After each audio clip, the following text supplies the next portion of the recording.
It's nighttime walking. Lord!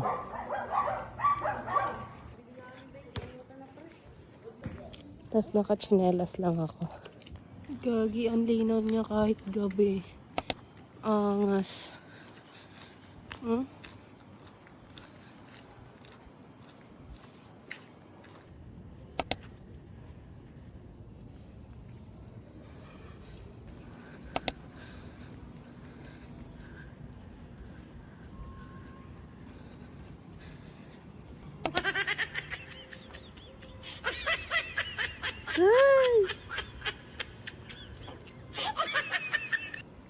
Guys, kung nag-iisip kayo or naghahanap kayo ng sign na maglakad, baka ito na yon. Char.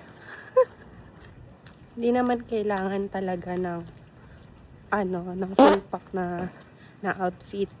Simulan lang. Ang importante lang masimulan nyo. Saka na mag-outfit pag okay na, char. Or saka na mag-OOTD pag okay na, pag nag-e-enjoy na kayo maglakad. Kasi mahirap na may OOTD nga kayo. Tatama rin din naman kayo eventually. Char! Pero walang halong biro. Maganda. May dog.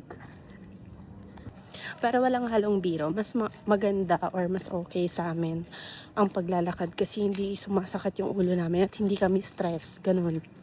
Kapag tumatakbo kasi ang sakit-sakit ng tagiliran mo, sakit ng ulo ko.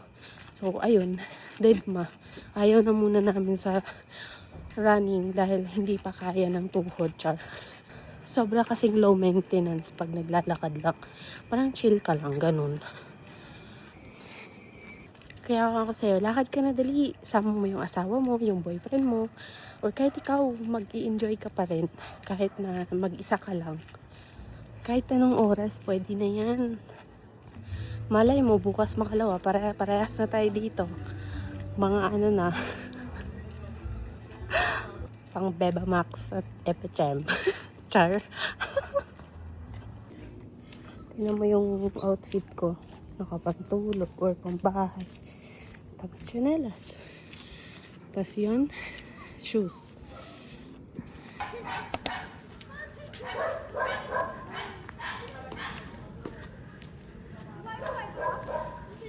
Ito lang kagandahan pag naglakad kami dito sa amin.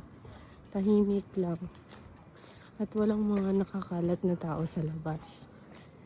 Kaya hindi ka maiilang maglakad. Kaya bet talaga namin maglakad sa gabi. Kasi tahimik at saka hindi mainit.